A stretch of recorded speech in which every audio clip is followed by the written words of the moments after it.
teko iš tikrųjų su tokia didžio auditorija bendrauti ir mes sugalvojom būdą, kaip su jumis pabendrausim. Dabar pasiimkite telefonus, įsijungkite švieseles ir iškelkite į viršų. Gerai, dabar švieselę neišjungkit, o nuleiskite telefoną žemyn. Ir žiūrime į ekraną. Pas mane iš Rusijos atvažiuoja žmonės. Jis sako, jūs gyvenate kaip Amerikoje. O, šitą. Iki Amerikos važiuojas. Iki Amerikos. Girdėjot 89 metų močiutės įsivaizdavimą apie tai, koks yra gyvenimas Lietuvoje. Tie, kas sutinkat, manot, kad tai, ką jinai pasakė, buvo tiesa, iškelkite savo švieselės į viršų. O močiutė sakė, kad gyvena Lietuva kaip Amerikoje. Gerai, dabar nuleiskit. Čia buvo pratimas, taip mes bendrausim per likusią pamokos dalį. Aš jums papasakosiu apie 10 teiginių. Apie Lietuvos ekonomiką, tiek praeitį, tiek dabar.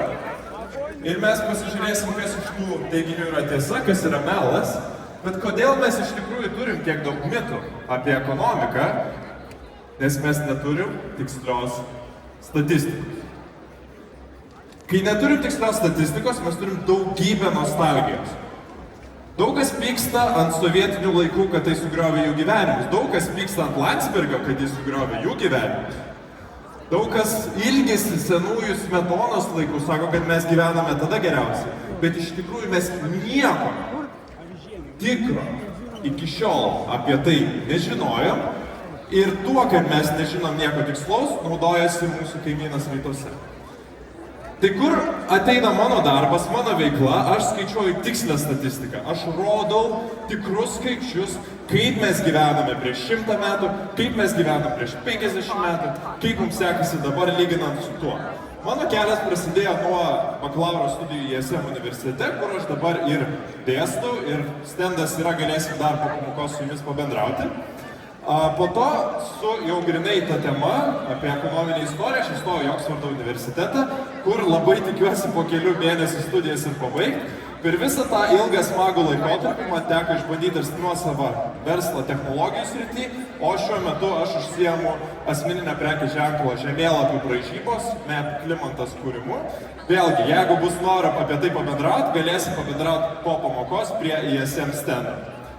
O dabar keliaujam prie 10 teiginių apie Lietuvos ekonomiką ir štai pirmasis iš jų. Klausom.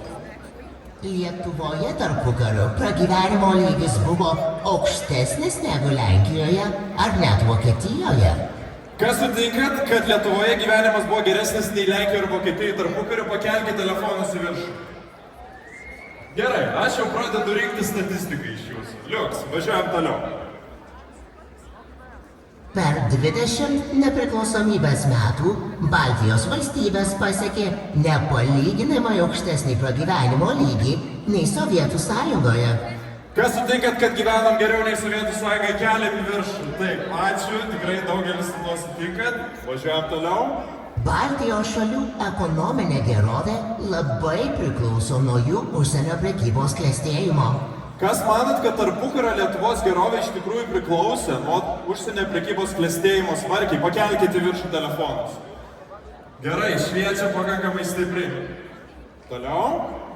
Lietuva tarpukariu nebuvo atsilikėlė.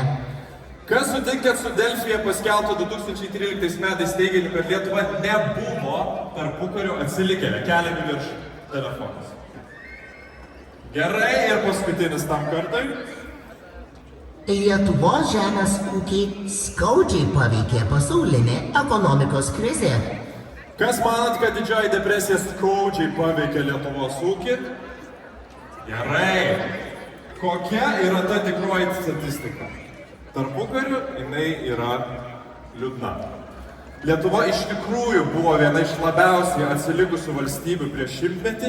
Mums nesisekė vytis mūsų kaimynų ir iš tikrųjų mes buvome sunkiai atskiriami nuo aplinkinės Lenkijos ir kitų. Tuo tarpu Latvija ir iš dalies Estija iš tikrųjų išgyveno savo tikrai aukso amžių. Tarpukaris buvo aukso amžius Latvijai, ne Lietuvai. Kita vertus, labai įdomus pastebėjimas.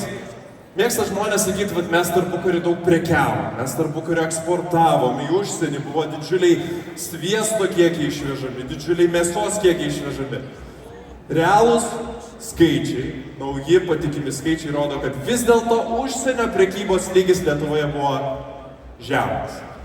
Mes su pasauliu buvome susiję, nes smarkiai didžiąją mūsų pragyvenimo lygio augimo dalį sudarė vidinis vartojimas. Tai, ką mūsų seneliai, proseneliai, greičiau proseneliai suvartodavo viduj Lietuvos.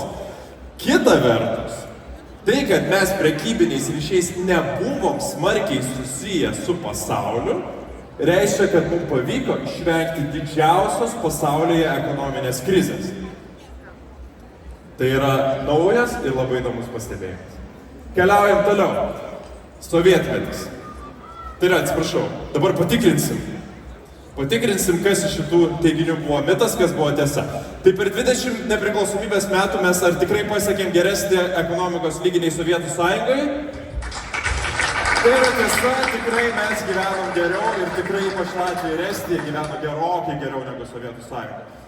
Aukštesnis pragyvenimo lygis nei Lenkija ir Vokietija, tikrai jūs buvote teisūs. Nepasiekėme mes pragyvenimo lygio kaip vokiečiai, negyvenom dar tuo metu. Baltijos šalių ekonominė gerovė labai priklauso nuo užsienio prekybos klestėjimo, dėja yra mitas ir tai įsisavinkit. Tai buvo paskelbta vadovėliuose taipogi ir dėja vadovėlius greičiausiai teks perrašyti. Lietuva tarpukariu nebuvo atsilikėlė, tai dėja turiu pripažinti, kad jinai buvo atsilikėlė, bet tai reiškia, kad mūsų progresas yra pakankamai neblogas, bet prie to mes dar prieisim. Lietuvos žemės ūkis skaudžiai paveikė pasaulio didžiosios depresijos krizę ir tai iš tikrųjų yra paskelbta 2016 metų leidybos istorijos vadovėliai ir tai yra visiškas mitas. Didžiąją mūsų ekonominio augimo dalį vis dėlto sudarė mūsų vidinis vartojimas. Keliaujam toliau, keliaujam į sovietmetį. Tai sako, jūs gyvenate kaip Amerikoje.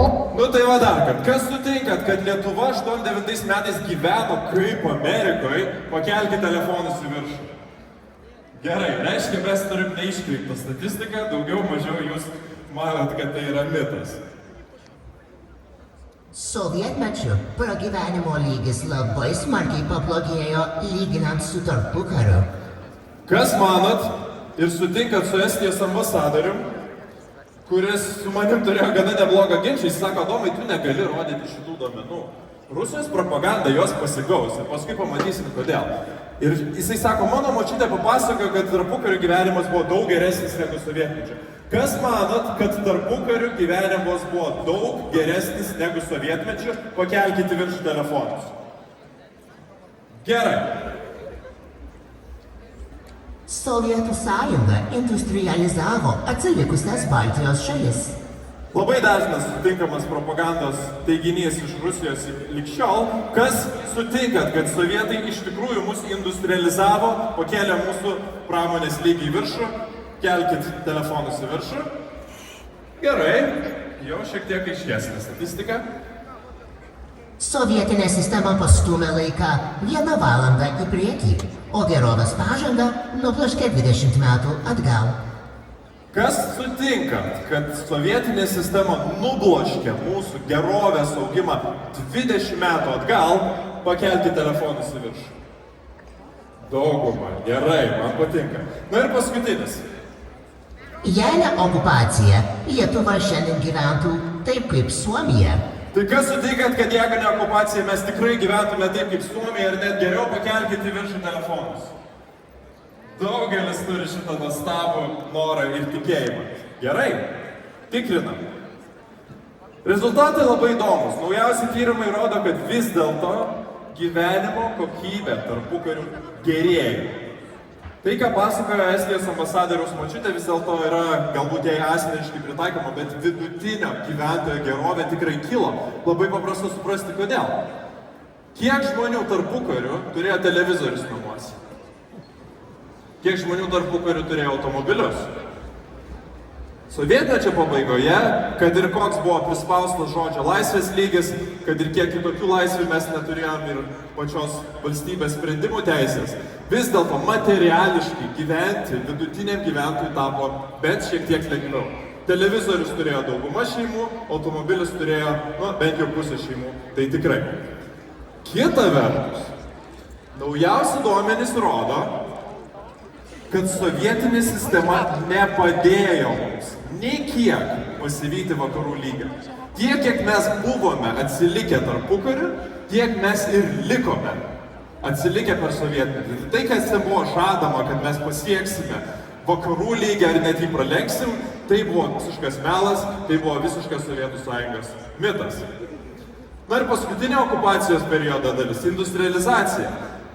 Labiausiai turbūt mane suintrigavę ir sudominę duomenys rodo, kad vis dėlto industrializacijos tempai per metus tarpukario Lietuvoje buvo greitesni negu per visą sovietmetį.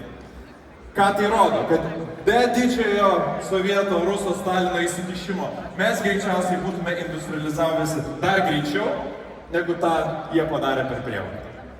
Taigi tikrinam, ar tikrai gyvenam kaip Amerikoje. Aišku, kad tai yra mitas, jūs buvote teisus. Smarkiai pablogėjo pragyvenimo lygis, tai žinoma yra mitas, tikrai gyvenimo lygis gerėjo, bet gal negerėjo taip greitai, kaip mes būtume norėję.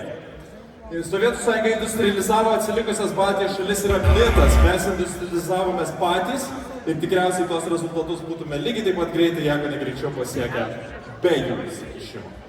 Na ir paskutiniai du mitai. Gerovės pažanga nubloškė 20 metų atgal. Dar neturim atsakymą. Ir ar tikrai gyvename kaip Suomija? Irgi atsakymą neturim. Galim iš tikrųjų spėlioti, sakyt, neseniai išėjo Norberto Černiausko istoriko knyga, jisai sako, kad, galbūt Portugalija būtų geras toks alternatyvios Lietuvos kelias. Diktatūra tarpukariu ir panašiai. Kiti žmonės sako, ne, mes buvom panašus į Suomiją. Suomija buvo viena iš Baltijos 4 valstybių. Mes būtume vystėsi kaip Suomija. Bet visa tai yra spėliojama.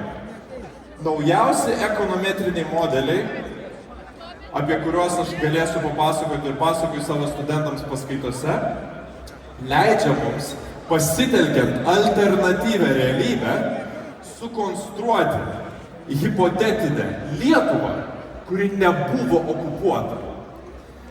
Tai mes turim Lietuvą, kuri vystėsi panašiai tarpukariu, kaip reali Lietuva, sukonstruota kaip, tarkim, kelių valstybių vidurkis, ar ten būtų Suomija, ar ten būtų Pietų Korėja, kuri buvo visais atžvilgiais panašiausia į Lietuvą tas vidurkis, ir išsilavinimo lygių, ir pragyvenimo lygių. Bet 40 metais tas valstybių vidurkis okupacijos nepatyrė. Ir kaip tas vidurkis vystėsi toliau, leidžia mums iš tikrųjų atsakyti, kokia yra okupacijos įtaka mūsų gyvenimui šiandien. Taigi, žiūrim į grafiką. Neokupuota Lietuva, kaip matot, iki 40 metų idealiai praktiškai atitinka tikrosios Lietuvos augimą, reiškia, kad mečas yra tikrai geras. Kas vystėsi po to? Pirmuosius dešimtmečius okupacijos iš tikrųjų sovietinė sistema sugebėjo kažką daryti bent apytiksliai neblogai ir tas augimas buvo greitesnis. Bet jau 83 metais mes matom, kad hipotetinė neokupuota Lietuva išsiveržė į priekį. Ir 2023 metais, tai yra dabar, mes iš tikrųjų gyventume 36% geriau, mes būtume pasiekę Suomijos, Naujosios Zelandijos ar Prancūzijos lygį.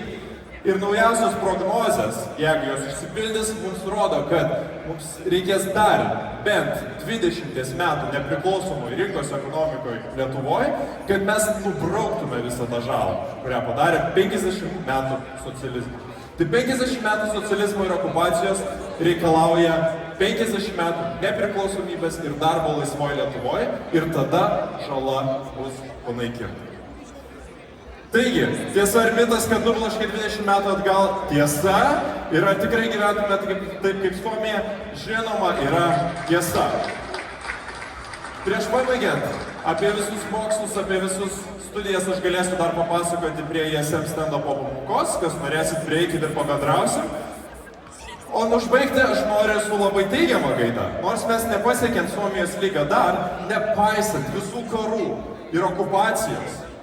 Šiandien mes gyvenam 8 kartus geriau negu mūsų proseneliai tarpukariu, dvigubai geriau negu mūsų tėvai ir seneliai sovietmečio pabaigoje. Ką tai reiškia? Kad per 30 metų nepriklausomybės mūsų tėvai ir seneliai sukūrė nepalyginamai geresnį pragyvenimo lygį negu bet kada mūsų istorijoje. Didžiuokime tuo, kurkime tai ir toliau ir jeigu reikės šitą valstybę saugokim ir ginkluo. Ačiū.